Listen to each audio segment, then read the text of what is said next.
The Liar's Remorse. From a letter dated January 23rd, the 21st century.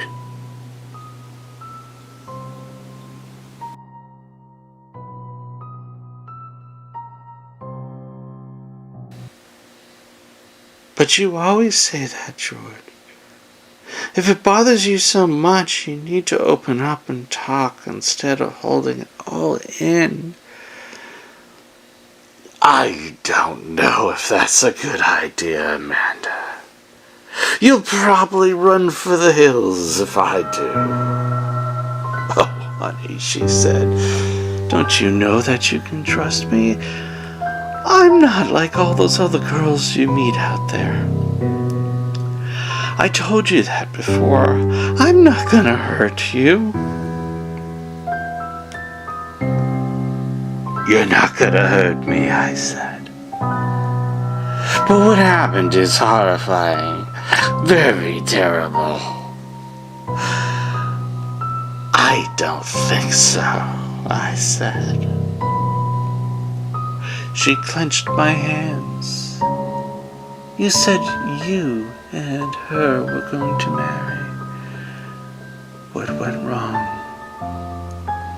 I sighed one final time after she asked me again.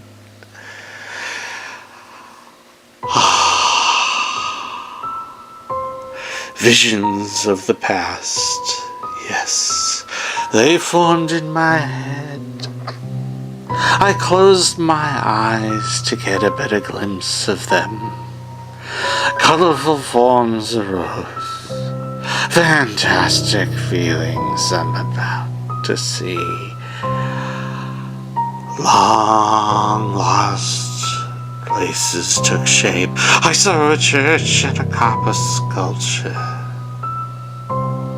There was the scent of salt water, the sound of ocean waves, and the sight of a woman with curly blonde hair. She was smiling. Yes, she looked like Amanda with that smile.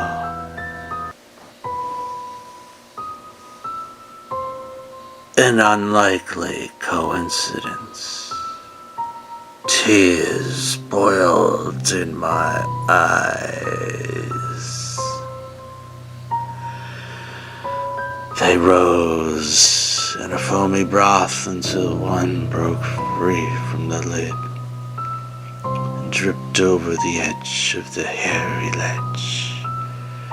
The tear rolled down my cheek like a tear boiling over a pot of water. Betty. Yes, I said. I remember the first time we met.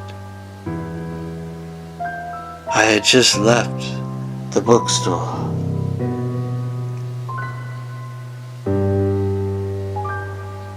With an espresso in my hands, yes, and a paper.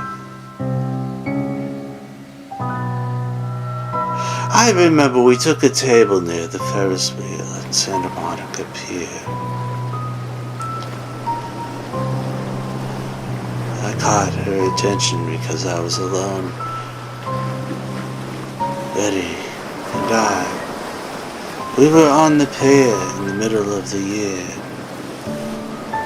Yes. And the boardwalk was about to get busy for the fireworks. Betty said I looked lonely, that my eyes were sad. So she offered to buy me a drink at Lobster's, a bar over the bridge. I remember we walked up there and talked for an hour or so. And I remember she was lonely too. We clicked, we hit it off. She had chemistry. Yes, enough chemistry. Yes, that she gave me her number. That's how it all began. And so we kept seeing each other. But then I learned her brother was on the way. She was worried about him getting involved in a war. Yes, over there in the Middle East.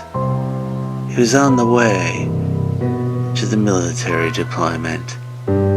She was frantic. He was her only friend at the time, the only one she could count on until she met me. Betty, she had no family, no mother, no father, no one else to trust. No one else to trust but me.